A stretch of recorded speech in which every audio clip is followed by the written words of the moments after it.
ustedes ya saben, estamos predicando en una serie en la primera carta del apóstol Pedro y estamos siendo instruidos por el Señor, especialmente en términos de nuestro relacionamiento con el mundo, el contexto en el cual nos movemos, somos como iglesia, estamos como creyentes, tomando en cuenta en particular que el tiempo en que ese grupo de hermanos nuestros, o grupos, porque en realidad varios grupos a los que esta carta fue dirigida ahí en el Asia Menor, ellos vivían una fuerte oposición. No eran grupos que tenían libertad completa de culto, donde había paz en esas regiones, eran aceptados sin problema y considerados buenos vecinos, sino que muy por el contrario, ellos vivían en un contexto que era hostil al Evangelio y hostil a los cristianos en particular. Quiero invitarles entonces a que continuemos en esta meditación y hoy quiero pedirles que abran sus Biblias en la primera carta de Pedro, en el capítulo 3. Hemos ido lentamente y ya recién llegando al capítulo 3 de esta preciosa carta, donde vamos a leer los primeros 7 versículos. Voy a compartir con ustedes ahora la pantalla, nuestra serie Esperanza Viva, y leeremos entonces en la primera carta de Pedro, capítulo 3, versículos 1 al 7. Lo vamos a proyectar también para los que quieran leerlo desde las pantallas de sus equipos. Y hoy vamos a hablar del modelo de Dios para los casados. Pensaba mientras preparaba ese título y lo colocaba ahí al comienzo de la predicación, que a lo mejor en este momento algunos solteros se iban a parar y iban a apagar el aparato, ¿no? No, es para toda la iglesia, solteros, casados, divorciados, viudos o viudas, ellos todos, hijos del Señor, estamos llamados a participar de la predicación. Y esta es una de las ventajas de predicar expositivamente un libro. No hay elección, vamos avanzando en él y es lo que corresponde en el plan de Dios para nosotros predicar el día de hoy. Entonces vamos al texto que nos va a ocupar. Dice así la palabra del Señor. Asimismo, vosotras mujeres estad sujetas a vuestros maridos, para que también los que no creen a la palabra sean alcanzados sin palabra por la conducta de sus esposas, considerando vuestra conducta casta y respetuosa. Vuestro atavío no sea el externo, de peinados ostentosos, de adornos de oro o de vestidos lujosos, sino el interno, el del corazón, en el incorruptible ornato de un espíritu afable y apacible, que es de gran estima delante de Dios.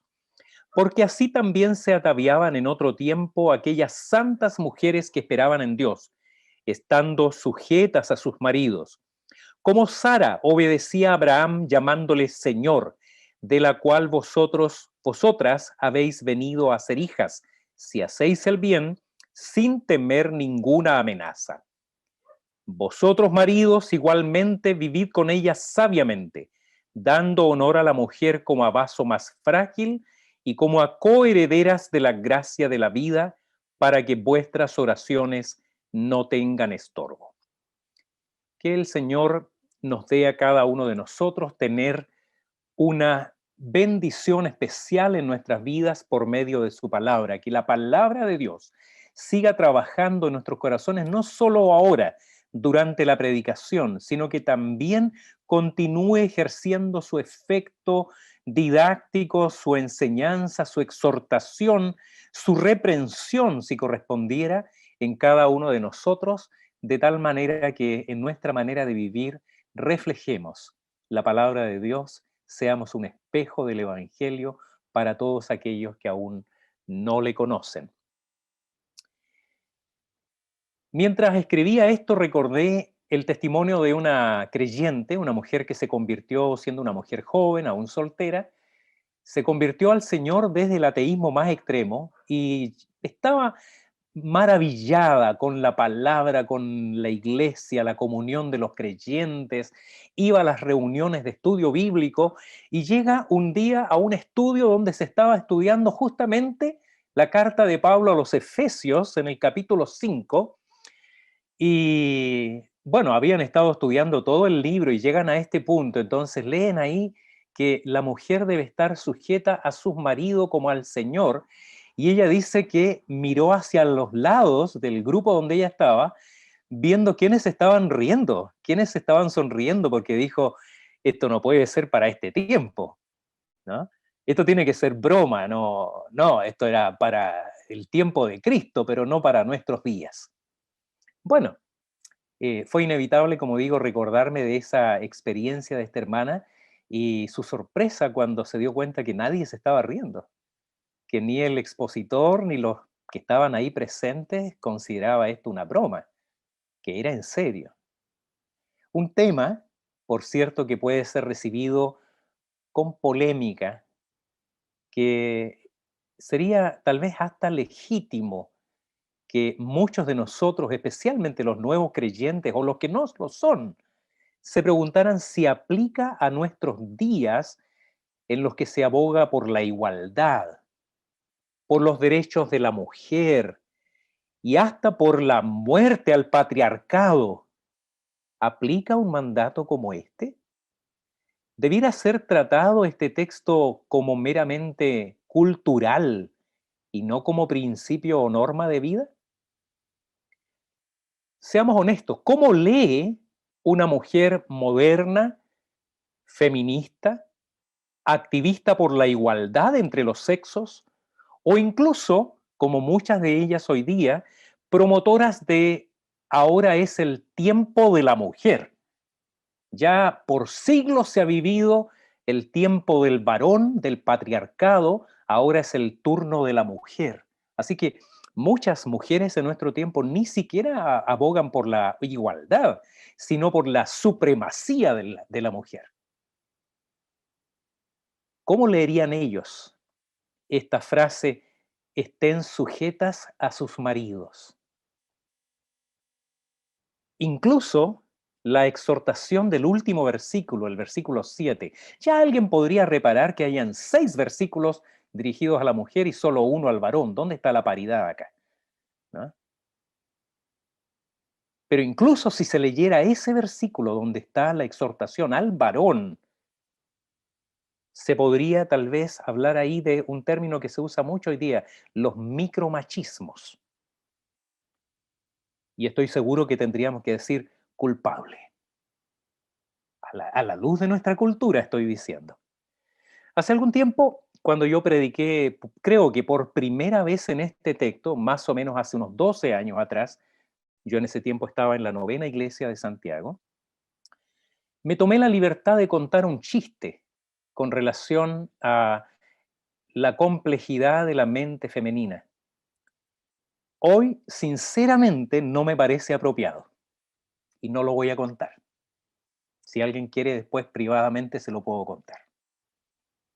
Y no porque no me atreva, incluso no porque sea un mal chiste, yo creo que no tiene mucho problema, sino porque, aunque tal vez muchos no lo crean, pero yo estoy procurando, estoy aprendiendo con la ayuda del Señor a ser verdaderamente sabio, como lo ordena el Señor. Tarea, por cierto, que exige mucha inteligencia, mucho más que simplemente contar un chiste porque lo encuentro gracioso. Y volviendo a esto de los micromachismos, ahí leyendo el texto, ustedes lo tienen abierto todavía en el versículo 6, perdón, en el versículo 7, donde dice que la mujer es vaso más frágil. Hasta eso podría ser leído con cuestionamientos en nuestros tiempos. Entonces, ya podemos ir adelantando que este es un mensaje de la Biblia claramente rupturista, contracultural. Voy a dejar de compartir un momento la pantalla. Claramente contracultural, que nos obliga a definir nuestra posición como creyentes. Porque nada sería más fácil que tomar las palabras de la Biblia, buscar una traducción que interprete apropiadamente los términos duros, suavizándolos, ojalá con algún eufemismo, o darle una interpretación acomodando las expresiones de tal manera que sea más digerible, más asimilable a nuestro tiempo y cultura. Una posibilidad que es muy utilizada por algunos intérpretes liberales especialmente, diría que aquí aplica lo mismo que se dice en otros textos de la Escritura cuando le habla al varón, que aplica tanto al varón como a la mujer. Y voy a poner un ejemplo. Y me van a perdonar los hermanos que me extienda un poquito en la introducción, pero creo que esto es importante de señalarlo. Se dice, por ejemplo, Génesis, ¿no es cierto?, cuando dice, por tanto, dejará el hombre a su padre y a su madre y se unirá a su mujer y los dos serán una sola carne. Bueno, eso aplica al hombre y aplica a la mujer, porque la mujer no es mencionada, pero se subentiende que lo mismo que dice al varón, lo dice a la mujer. Ella también debe dejar a su padre y a su madre y unirse a su esposo y los dos ser una sola carne.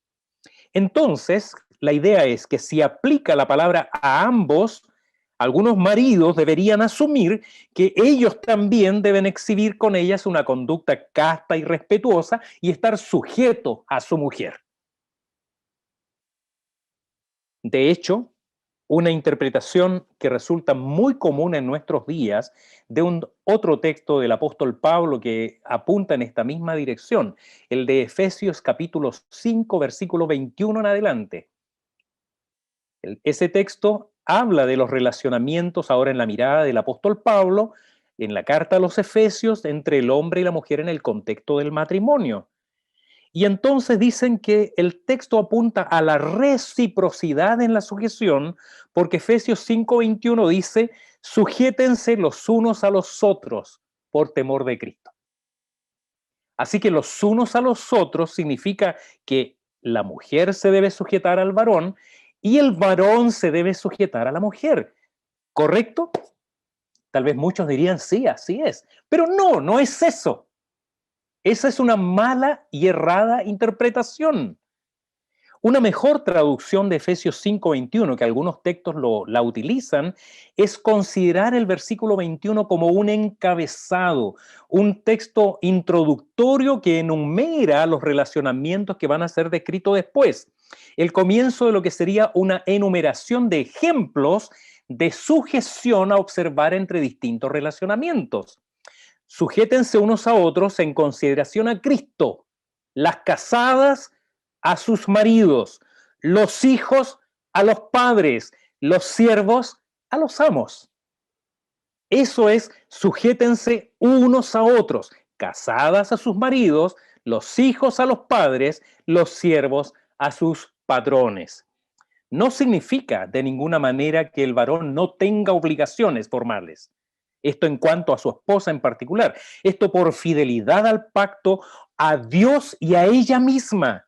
Pero en el orden de Dios y por causa de su diseño y plan, la estructura del matrimonio es, como la misma palabra dice ahí en Efesios, semejante a la relación de Cristo con la iglesia.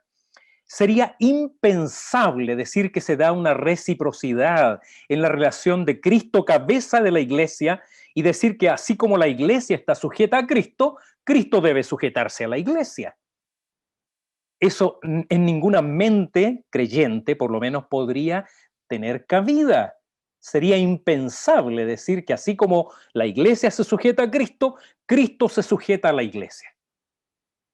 No existe tal reciprocidad, sino que más bien lo que la palabra está diciendo en este texto y en muchas otras partes de la Escritura es que en el orden de Dios el marido es cabeza de la mujer. Pedro, y aquí voy a volver a compartir con ustedes, me permiten un momentito,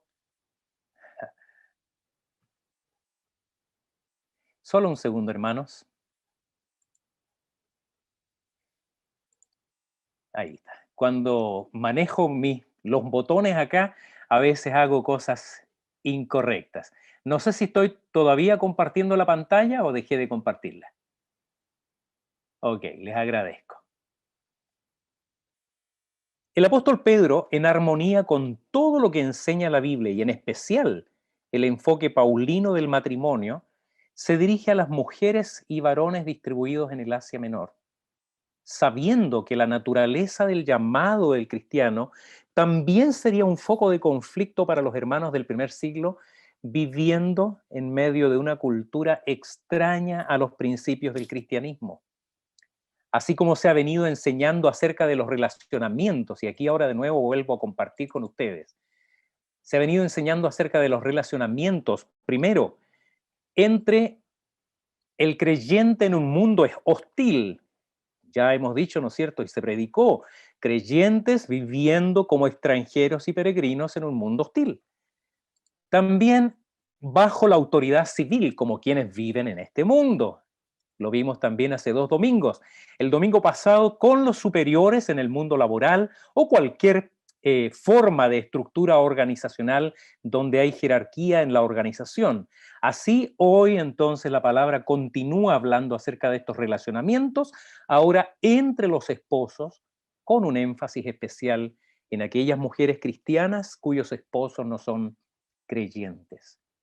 Ese es el contexto, esa es la línea de pensamiento, esa es una estructura muy ordenada en la que el apóstol Pedro está hablando a la iglesia de nuestro tiempo y de todos los tiempos respecto de cómo vivir los relacionamientos desde la perspectiva de nuestros deberes como creyentes en Jesucristo nuestro Señor. Entonces, lo que vamos a ver hoy día en relación a los relacionamientos entre el hombre y la mujer es el modelo de Dios para la mujer y el varón casados.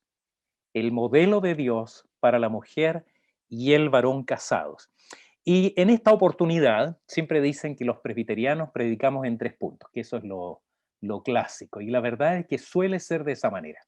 La mayor parte de las veces los sermones los organizamos en 3 puntos. Pero hoy día solamente vamos a tener 2 puntos. El modelo de Dios para la mujer cristiana, casada, y el modelo de Dios para el varón cristiano casado. Vuelvo a decirles que si hay solteros entre nosotros, no apague el computador ni se vaya a hacer otra cosa. Escuche con atención porque usted tiene el deber de escuchar y conocer todo el plan de Dios, toda la palabra de Dios, todo el consejo de la Escritura. Acá entre los presentes hay jóvenes que no sé si estarán de novios o que querrán casarse algún día. Presten atención porque esto es para ustedes. Hay niños y niñas entre nosotros. Presten atención porque lo que vamos a ver es importante en el diseño de Dios para la vida de los creyentes. Y lo primero que vamos a ver entonces es el modelo de Dios para la mujer cristiana casada. Y vamos a ver este punto organizado a su vez en 3 partes. Aquí están los 3 puntos. ¿Eh? Van a decir que estoy haciendo trampa, voy a predicar 2 sermones de 3 puntos cada uno, pero no, es un solo sermón donde vamos a hablar del modelo de Dios para la mujer cristiana y vamos a ver qué pide, para qué y cómo. Creo que en este caso en particular es qué pide, cómo y para qué. Vamos a verlo, no, es qué pide, para qué y cómo, como lo había dicho la primera vez. Y lo primero que vamos a ver es que el qué dice asimismo, la primera parte del versículo 1, asimismo vosotras mujeres están sujetas a vuestros maridos. Y he subrayado ahí esas 2 frases, asimismo y están sujetas. Asimismo y están sujetas, porque esa expresión asimismo es muy significativa, no está ahí por accidente. Todo lo que se estuvo apuntando en el texto anterior, dice Pedro, en relación a la sujeción a las autoridades civiles, el respeto a los superiores en la jerarquía laboral o institucional, entonces, asimismo, ustedes mujeres casadas han de actuar respecto de su marido. Asimismo, nos obliga a considerar todo lo dicho con relación a los ciudadanos, respecto a la autoridad de la nación, de los subordinados respecto de sus patrones, a la mujer cristiana respecto de su esposo. Podríamos decir entonces que se espera de ella, esto en el sentido bíblico. Por favor, queridos hermanos y hermanas, no lo miren en una perspectiva mundana, pagana, injusta. Esto es el diseño de Dios para nuestra vida. En el diseño de Dios se espera de ellas sujeción, pero tal como lo dijimos el domingo pasado, por las razones correctas, según el ejemplo de Cristo y por causa de su identidad como mujeres cristianas. Por tanto, también aplica aquello de que no es una sujeción ilimitada, sino hasta donde indica la razón y el justo juicio de la palabra de Dios. Hasta los altares, decían los predicadores en la antigüedad. Estar sujeta a vuestros maridos está en total armonía con Efesios 5:21 y versículos siguientes y Colosenses 3, versículo 18 en adelante. La expresión sujeción era un término en los tiempos bíblicos que aplicaba a la milicia, al ejército. Es decir, significaba estar bajo las órdenes de o bajo la autoridad de otro. Y este es un tema, por cierto, que se ha estudiado profundamente en la Iglesia a lo largo de los siglos, y muy especialmente en los últimos tiempos, a propósito de los naturales cuestionamientos al patriarcado y al machismo. No es para ahondar hoy en esto, pero claramente no significa estar bajo los pies del marido, ni exige una subordinación de naturaleza militar que no cuestiona nada, que no participa de ninguna manera de las decisiones, ni puede sugerir, proponer y hasta en caso necesario decidir. No hay ninguna duda, por ejemplo, de que Priscila estaba ahí en el libro de los Hechos, está la historia de Aquila y de Priscila, este matrimonio cristiano que tuvieron una iglesia en su casa ahí en Corinto. Priscila, sin lugar a duda, estaba sujeta en el sentido bíblico a Aquila, su marido. Pero esto no impidió que ella compartiera las tareas de enseñar junto a su esposo, como cuando apoyaron a Apolo a una mejor comprensión del Evangelio de Cristo. En el mejor sentido posible, ambos ejercen juntos autoridad sobre los hijos. Ambos pueden planificar, programar inversiones, administrar las finanzas de la casa. Y en eso, queridos varones, hay que admitir que las mujeres muchas veces son mejores que nosotros. Yo conozco casos de pastores, hay un teólogo, uno de los más grandes teólogos de Brasil en este momento, el pastor Eber Campos, que él toma todo su sueldo y se lo pasa íntegro a su esposa. Él no maneja un peso en la casa. Aleluya, dijeron algunas mujeres acá. ¿Ah? Íntegro, porque él dice en eso, ella lo hace mucho mejor que yo. Y es cosa de ver Proverbios 31. Y uno ve ahí en esa descripción maravillosa de la mujer virtuosa, una mujer ejecutiva, emprendedora, muy capaz, de la cual su marido está tan orgulloso que se jacta delante de los ancianos de la ciudad. Pero cuando hay que tomar una decisión final, siempre y cuando no esté en conflicto con la palabra de Dios, y especialmente en la vida religiosa, en el diseño de Dios, la última palabra la tiene el esposo a quien Dios dio esa autoridad. Así que en el modelo de Dios para la mujer cristiana, le pide especialmente a la mujer entonces, de la misma forma que los casos anteriores, estar sujetas, reconocer que el marido es cabeza del hogar, que no es un puesto para alternar, ahora tú, ahora yo, no. La mujer está sujeta a su marido. ¿Para qué? Y acá el apóstol Pedro avanza rápidamente al propósito, que es a lo que va a dedicar la mayor parte del texto. Podríamos decir que lo primero se da casi como un hecho ya aceptado. Pero ahora va al fondo. Lo más importante es el propósito de ello, en particular respecto de aquellas esposas cuyos maridos no eran creyentes. ¿Qué era lo que probablemente estaba ocurriendo acá? Lo más probable que ha ocurrido es que no que ellas se casaron siendo cristianas, se casaron con maridos paganos. Eso es muy poco probable que ocurriera. Lo más probable que haya ocurrido es que estas mujeres llegan al evangelio, se convierten al cristianismo antes que sus esposos. Ellas fueron alcanzadas para Cristo estando ya casadas y sus esposos eran varones paganos, no creyentes en el evangelio de Jesucristo. Así que el apóstol Pedro les dice, mire, estén sujetas a sus maridos. ¿Para qué? Para que también los que no creen a la palabra sean alcanzados sin palabra por la conducta de sus esposas.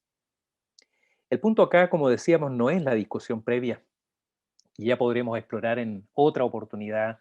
Vienen algunas reuniones de matrimonios en nuestra iglesia que probablemente darán ocasión a que podamos hablar con más profundidad aquello. Decíamos que las razones dadas en la estructura previa, pero todas estas razones, Pedro añade una razón adicional específicamente dirigida a las mujeres cristianas casadas con maridos no creyentes, para que los que no creen en la palabra sean alcanzados sin palabra por la conducta de sus esposas, considerando la conducta casta y respetuosa de ellas hacia ellos. Acá hay un pequeño paréntesis que quiero hacer porque hay un dilema exegético, ¿no? Dice ahí, los que no creen a la palabra, y añade, sean ganados sin palabra. ¿Qué pasa con la suficiencia de la escritura? Doctrina de la que afirmamos que nadie llega al conocimiento de Cristo sin la palabra. Así dice Romanos 10:17, ¿no es cierto? La fe viene por el oír y el oír de la palabra de Dios. O según el ejemplo del rico y Lázaro, cuando el rico le dice al Señor, envía a Lázaro para que vaya a hablarle a los míos, a mis familiares que no creen. Entonces le dice, tienen a Moisés y los profetas, la Biblia. Dicen, no, Señor, pero si alguno se levantara de los muertos, ellos creerían. Y el Señor le dice, si no creen a Moisés y a los profetas, es decir, a la Biblia, no creerán aunque alguno se levantara de entre los muertos. Así que la palabra es imprescindible para llegar al conocimiento del Señor. Podríamos decir acá que la Biblia no dice que ellos creerán sin la palabra de Dios, sino que serán alcanzados, por eso está ahí subrayado, serán alcanzados, es decir, se tenderá un puente entre la dureza de su corazón y la palabra de Dios por medio del testimonio de ellas. O bien que ellas, las mujeres creyentes, encarnarán esa palabra en sus vidas, llevando a sus esposos a la fe. Fue imposible no recordar acá a una prima muy querida que vive allá en Valdivia, perdón, en Puerto Varas, mi querida prima Caroline. Estando un día en una escuela dominical, estando presente su esposo ahí, en ese tiempo no era un creyente, y en un momento él pide la palabra y dice, yo admiro la fe de Caroline, pero yo no tengo fe. Es más, yo quisiera tener la fe que ella tiene, pero lo objetivo es que no la tengo. Pero eso para mí quedó grabado en mi memoria porque fue admirable ver cómo el testimonio de su esposa estaba conduciendo a la fe a esa persona que hoy, dicho sea de paso, es un creyente fiel en el Señor Jesucristo. Él fue alcanzado, pero ahí estaba el testimonio de su esposa. La esposa en este caso, hermanos amados, hermanas amadas, es una constructora de puentes, una sacerdotisa en el más estricto sentido espiritual y bíblico, en consonancia con el sacerdocio universal de los creyentes, para que su marido sea ganado para Cristo, por la fe en Él, por medio de la palabra. Pero la conducta de ellas, sin palabra, lleva o es el puente para que ellos que no son creyentes lleguen a los caminos del Señor. Y agrega no solo el para qué, sino también el cómo. El modelo de Dios para la mujer cristiana también dice ahí en los versículos 2 al 6, es un poco más largo, ¿cómo? Cada vez que yo leo una expresión, un verbo en gerundio, como este, considerando, está diciéndonos el cómo, la manera, cómo se lleva esto a efecto, considerando en este caso los varones, vuestra conducta casta y respetuosa, vuestro atavío no sea el externo de peinados ostentosos, de adornos de oro o de vestidos lujosos, sino el interno, el del corazón, en el incorruptible ornato de un espíritu afable y apacible, que es de gran estima delante de Dios, porque así también se ataviaban en otro tiempo aquellas santas mujeres que esperaban en Dios, estando sujetas a sus maridos, como Sara obedecía a Abraham llamándole Señor, de la cual vosotras habéis venido a ser hijas, si hacéis el bien, sin temer ninguna amenaza. Considerando entonces es el cómo. ¿Cómo lleva la mujer creyente el Evangelio al corazón de un marido no creyente? Y aquí algunas breves explicaciones respecto de algunos términos. La palabra casta viene del griego agnos, significa puro de toda falta, inmaculada, libre de carnalidad, modesta. Y esto no tiene que ver con una conducta pública necesariamente en todo ámbito, sino que particularmente con relación al esposo, y agrega respetuosa. La palabra es la misma que se usa para temerosa, de fobo, ¿no? Temerosa. Este temor en el sentido reverencial. No se rían, no estamos hablando de que tiene que hacerle reverencias a su marido, ¿no? Sino que se trata de la consideración de él como cabeza del hogar. Es en el sentido de mirar especialmente lo que vive hoy día el mundo a nuestro alrededor, un mundo lleno de carnalidad, en que todo se relativiza, en que lo común es reír de lo obsceno. Si usted mira la rutina de algunas mujeres, particularmente que han entrado en el mundo del humor, casi el 95-99% de sus rutinas giran en torno al humor sexual, del peor, del más degradado, de lo más sucio. Y a eso se ha hecho común reír y degradar lo que Dios hizo bueno y digno, como es justamente el sexo en el contexto del matrimonio. Y se permite entonces hacer bromas y alusiones a la infidelidad, a la pasión que despiertan ídolos mundanos, sean estos artistas del espectáculo o personajes ficticios. La mujer cristiana, en este caso, y no estoy excluyendo de ninguna manera al varón, es llamada a ser especialmente cuidadosa cuando se trata de exhibir su fe en relación a su esposo no creyente. Ese es un momento tal vez para que la mujer diga no a muchas cosas, a él, a sus amigas, a los líderes de opinión popular, porque una vez más, su modelo no es el mundo, sino que su modelo es Jesucristo. El modelo de esa esposa no es el opinólogo de moda, un influencer, un bloguero. El modelo de esa mujer cristiana y del esposo cristiano es Jesucristo. Cuando habla del atavío, la palabra es muy interesante porque el término atavío acá es cosmos. Cosmos, la misma palabra que da lugar a mundo.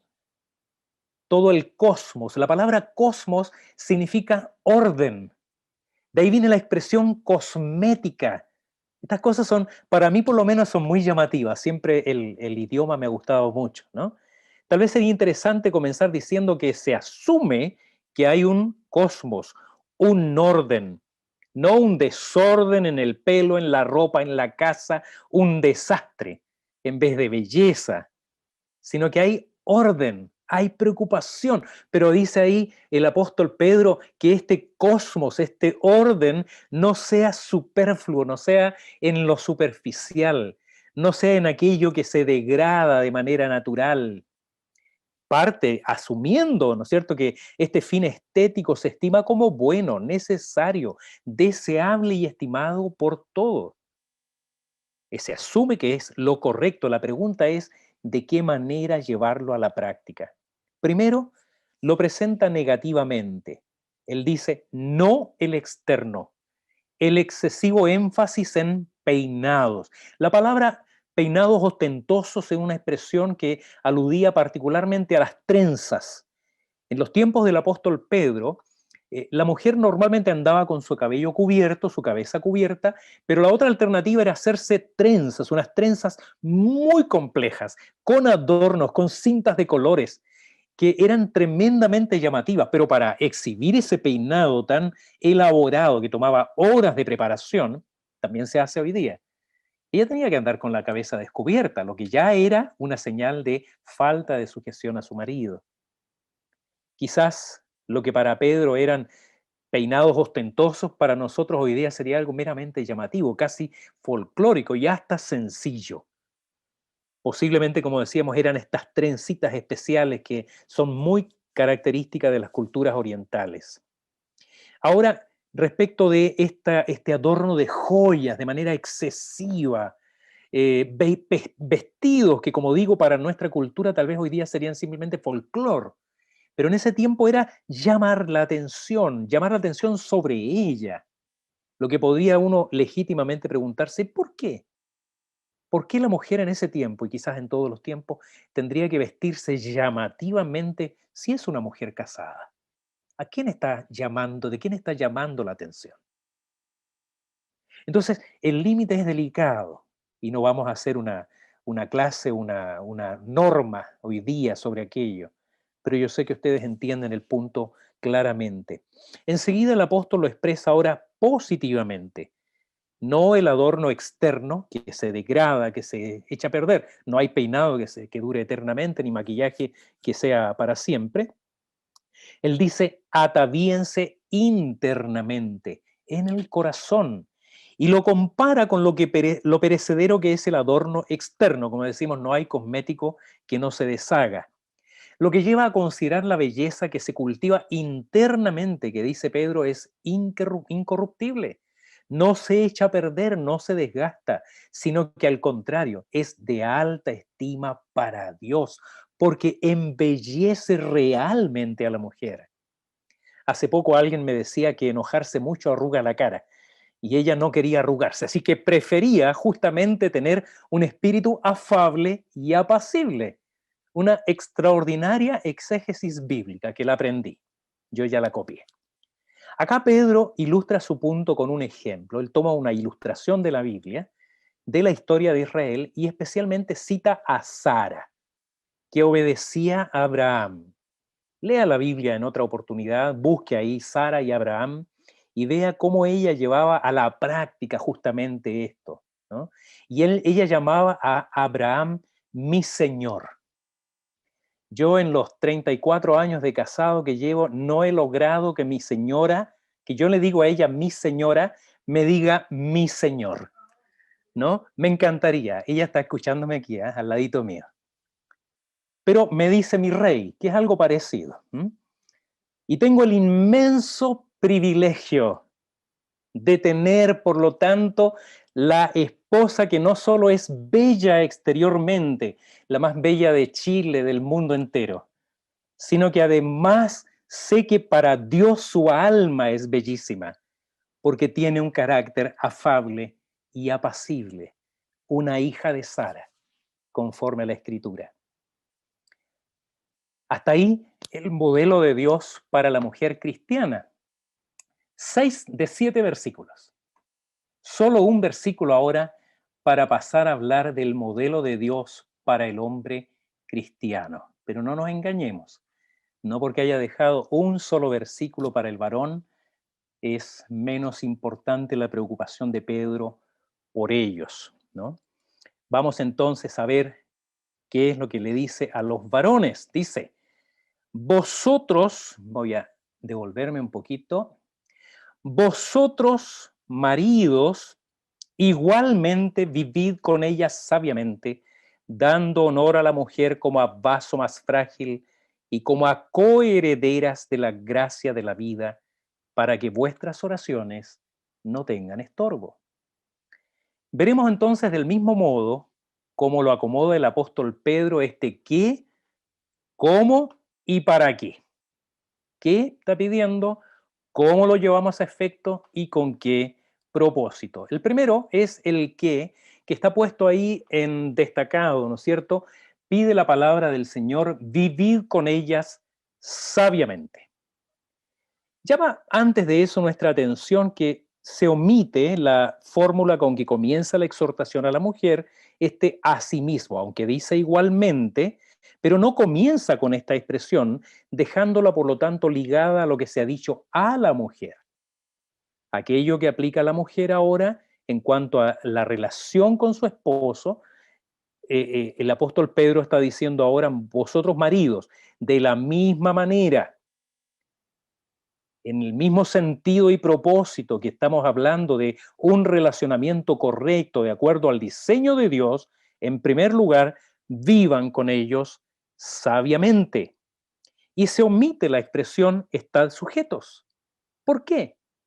porque tal como hemos venido diciendo, no aplica, no es lo que enseña la Biblia a todo su largo.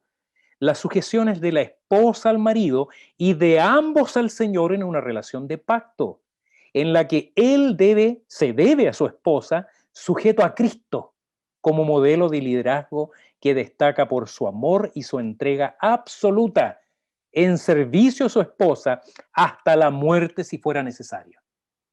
Maridos como el Señor Jesucristo, esto significa estar dispuestos a ir a la cruz si fuera necesario por causa de nuestra esposa.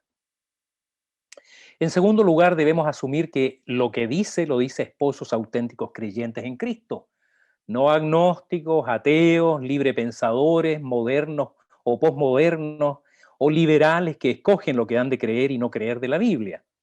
En tercer lugar, no puede no llamar nuestra atención que lo que dice viene de un judío del primer siglo, heredero de una cultura, no había puesto el texto ahí, no, heredero de una cultura efectivamente patriarcal y machista, no porque Dios lo haya ordenado así, sino porque la pecaminosa distorsión de la ley de Moisés a lo largo de los siglos llegó a justificar en la mente del judío promedio un trato menos que indigno hacia la mujer.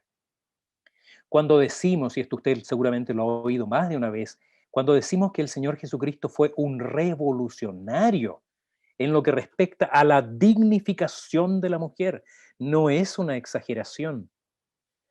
Y donde quiera que el Evangelio sea predicado y enseñado y sea vivido con fidelidad al Espíritu de Cristo, la mujer ha sido dignificada y ha mejorado notoriamente la consideración hacia ella en todas las áreas de la sociedad, no solo en las leyes civiles, sino en los relacionamientos familiares y especialmente en el matrimonio. Países del Medio Oriente, países en el mundo oriental, en todo lugar del mundo, el efecto, con todas las imperfecciones que tiene el hombre, el Evangelio de Cristo ha producido un trato mejor de la mujer. Y esto lo sabe cualquier historiador o sociólogo objetivo e independiente. Hay acá un mandato doble o triple, incluso si se toma la primera expresión, vivir con ellas como indicativo de una conducta correcta.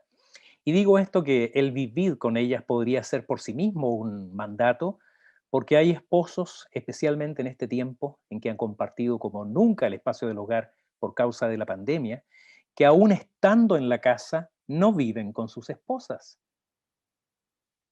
Fíjese que una esposa me dijo una vez hablando de una situación con su marido, lo único, esto es casi textual, ¿eh? Ella me dijo, lo único que veo todo el día de mi marido en casa es su espalda, porque o está trabajando o está navegando por internet para matar el tiempo o jugando.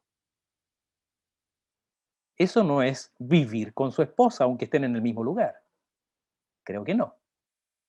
Yendo entonces a los dos mandatos explícitos, se nos demanda primero ser sabios en la forma de relacionarnos con ellas, vivir con ellas sabiamente.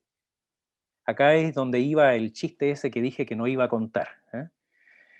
No lo voy a contar, pero claramente la palabra sabe lo que dice cuando exige de nosotros sabiduría. Y sí me atrevería a contar algo que dijo una mujer cristiana escritora una vez. Ella dijo que para hacer feliz a un hombre, una mujer debe amarlo un poco y entenderlo mucho. Y para hacer feliz a una mujer, un hombre debe amarla mucho y nunca, nunca tratar de entenderla. Eso lo dijo una mujer, por eso me atreví a decirlo, ¿no? Lo que quiere decir que es complejo, es desafiante, pero también es inacabable y a la vez irrenunciable. Así te tome toda una vida. No puedes desoír este mandato de la palabra. Lo contrario es ser un bruto, un cavernario, una persona que nunca termina de aprender aunque le enseñen. Y esa persona podría hacer muy infeliz a su esposa. Y no es lo que quiere el Señor. El Señor quiere que tú aprendas a vivir, varón, sabiamente. con ella. Y luego entonces el texto va a avanzar a el cómo. Y aquí nuevamente un verbo en gerundio, dando honor a la mujer como a vaso más frágil y como a coheredera de la gracia de la vida.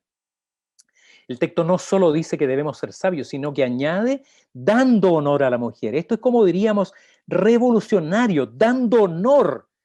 Hermano, si tú ves en el primer siglo de nuestra era, en el Medio Oriente, eso es reconocimiento, homenaje, exaltándola, no como si fuese débil, no es esa la idea, sino como se exalta una joya preciosa, un objeto delicado y valioso, como una escultura de cristal de roca, una pieza de porcelana no meramente utilitaria, sino de altísimo valor.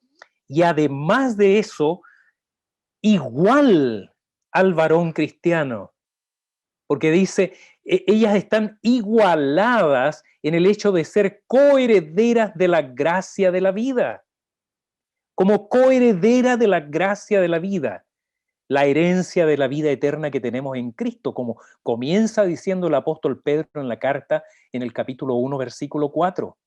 Me gusta mucho la traducción que hace la Biblia hispanoamericana, lo expresa brillantemente a mi entender, dice que ustedes, varones, han de heredar junto con ellas el don de la vida.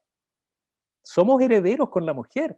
En la patria celestial, en la gloria eterna, vamos para allá, hombres y mujeres, por igual.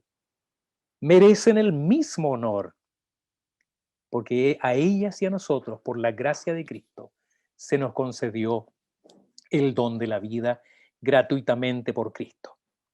Y finalmente el texto, y presten mucha atención, varones, porque nos dice para qué. Fíjese el propósito que señala.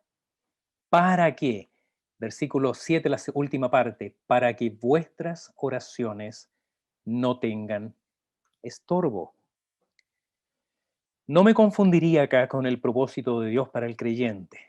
No se trata de operacionalizar la relación con la esposa como si se tratara de un buen o mal negocio. Es decir, si yo quiero que me vaya bien, si quiero que el Señor responda a mis oraciones porque tengo un negocio, un proyecto, la universidad, no. Entonces tengo que portarme bien porque si no, Él no va a oír mi oración. No se trata de trata bien a tu mujer porque ese es el modo en que Dios escucha tus oraciones. No. Recuerden que Dios no puede ser burlado. Él no es el inspector de impuestos internos ni la comisión de examen de la universidad. Es Dios omnisciente que todo lo sabe, todo está delante de su rostro. Lo que apunta este texto es sobre todo un mensaje muy claro para los varones cristianos. Tu esposa, la que tienes hoy, o la esposa que vas a tener si eres un joven soltero, es una hija de Dios. Ella es valiosa para Él. Y como toda hija, es el Padre quien vela por ella.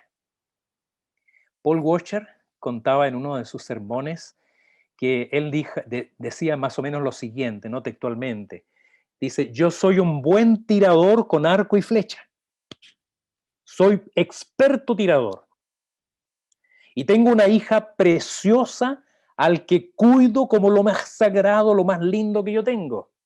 Y él añade, el varón que quiera llegar a ella tendrá que esquivar las flechas que le voy a tirar y tendrá que ir saltando por los cadáveres de los que lo intentaron antes que él. Ese soy yo, dice Paul Washer. Imagínense a Dios cuidando de sus hijas. Varones, no se trata solo de que sus oraciones lleguen al trono de Dios, se trata de que aprendan y sepan que si no cuidan de sus esposas como Dios espera que lo hagan, se están metiendo con Él y a Él tendrán que dar cuentas. Para pensar y vivir. Por la gracia de Dios hemos sido hoy avisados sobre el modelo de Dios para la mujer y el varón casados. No debemos renunciar a confiar a Dios y creer en su palabra porque el modelo del mundo es distinto al modelo bíblico. Es muy probable que aprender, asumir y comprometernos a vivir conforme al modelo de Dios no disminuya, incremente nuestros problemas con el mundo. No temas vivir contraculturalmente, no debemos renunciar a confiar y creer en la palabra de Dios, porque el modelo del mundo y nuestra cultura van en dirección, y la cultura que nos rodea va en dirección contraria al modelo de Dios para la mujer y el varón casados. Lo que debemos hacer es pedir fortaleza y sabiduría para aplicar en nuestra vida y contexto los modelos de Dios para la vida, sabiendo que su palabra es infalible, es decir, ella no falla en señalar qué es lo mejor para nuestras vidas y para el cumplimiento de su preciosa voluntad. Pide también la palabra amar el diseño de Dios y su propósito. El asumir, el recibir esta enseñanza, esta exhortación de la palabra de Dios, no solo nos pone en sintonía con el diseño de Dios y por lo tanto sabiendo que Él sabe cómo funciona mejor lo que Él mismo creó y diseñó, especialmente con relación a al hombre, a la mujer que llama corona de la creación, sino también cumple el propósito de alcanzar a los no creyentes con un testimonio de vida que encarna el Evangelio y lo muestra sin palabras para que los hombres busquen a Cristo, diciendo, como hemos dicho antes, yo quiero eso para mi vida. También, mujeres y varones cristianos, vivamos frente al rostro de Dios, coram Deo. Para las mujeres, si esto aplica a las esposas que tienen maridos incrédulos, con cuánta mayor razón aplica a las que tienen maridos que creen en Cristo y procuran ser como Él en toda su manera de vivir. Y varones, que el Señor tenga misericordia de nosotros. Esto es serio. Si estás casado, el Padre Celestial, no cualquier Padre terrenal, pedirá cuentas de tu mayordomía y especialmente en esta área, en tu vida matrimonial. Que el nombre de Cristo sea glorificado en nuestra manera de vivir ahora y para toda la eternidad. Amén.